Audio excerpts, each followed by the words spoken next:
Why do we get addicted to the workaholic culture, to being busy? People are so busy being busy because it makes them feel validated. It makes them think, I've got so much to do, I've got so much on, I'm so busy, I must be enough.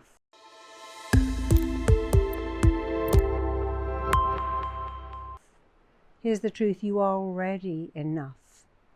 So I see in our culture people working all the time, taking work home. We now have phones and laptops. We work in a restaurant. On the commute, we're sending emails, answering emails, and we've got caught up in a big lie. If I'm busy, I'm important. If I'm busy, I'm valid. If I'm always doing something and working, being busy, busy, busy, I feel I must matter, I must be significant, I must be enough. But actually that's not true. When you're working all the time, your mind gets overheated. It's rather like your computer or your phone. You use your phone, runs out of power, and you recharge it. If you keep taking it back every minute, it never gets to recharge. And you are rather like a computer or a phone. You need to recharge by doing nothing at all. Switch on and work for 8 hours with lots of breaks, and then switch off, do nothing. You see, you're called a human being, not a human doing.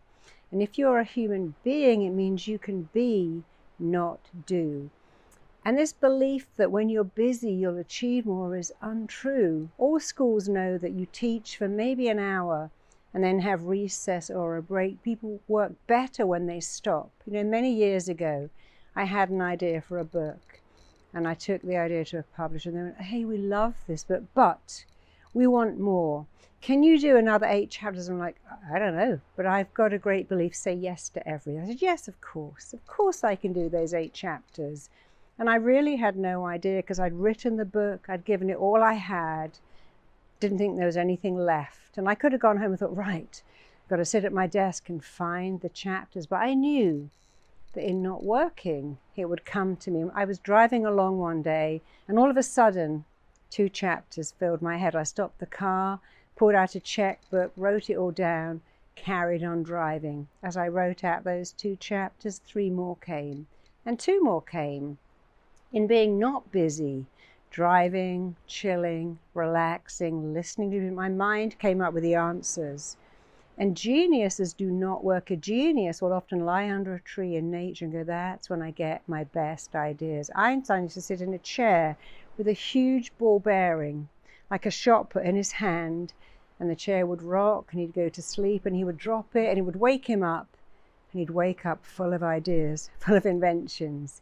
And you can do that too. Please don't believe you must be at your desk working so hard, because creative people get their best ideas when they are not working. I worked with a very successful person who worked for television, and she said, you know, my boss keeps saying, you need to be at your desk at 9, you need to be here until 6. I said, tell him the truth. She said, okay. Listen, I'm a creative.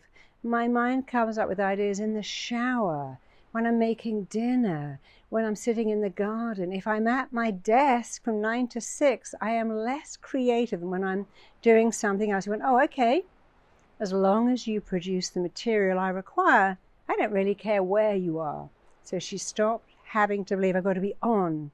I've got to be seen to be at work, busy, busy, busy. I've got to multitask, make dinner, shop, create ideas. Stop. Just be, don't do. Your best ideas will come when you're not working. Sometimes it's when you're doing nothing that your mind gets creative. Remember something else, your mind is set up to answer your question. So when you say, how can I come up with a great idea? How could I find a great idea for a book or a pilot or a business, and just leave it? Your mind will go ahead and find the answer. But the conscious and subconscious are very different.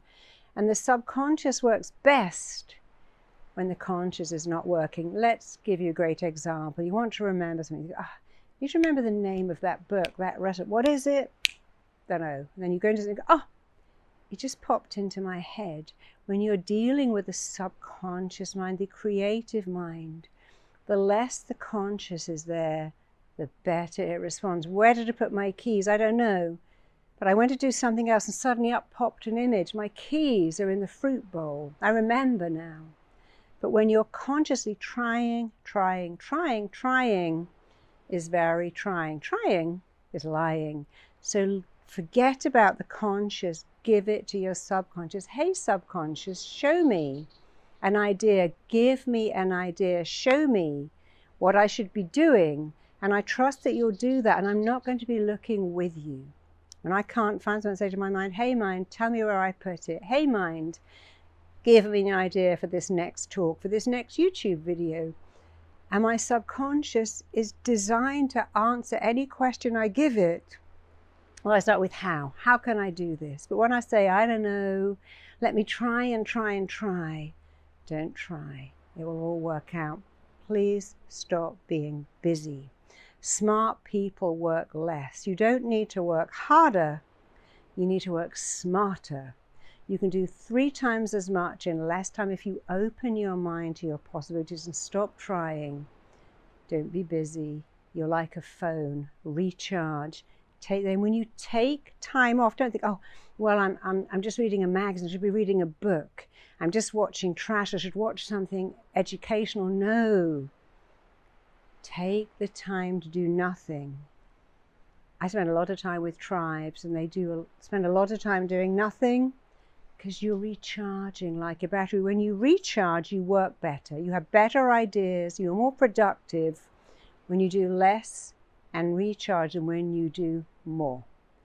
Take some time out. Think of yourself like a battery. Stop being busy and instead be productive.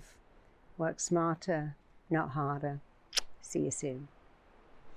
Check out my next video here. You can't die from rejection. It just feels like you can, but you can't. And no one can reject you unless you give them permission. They can say mean things, horrible things, but you can choose not to let it in.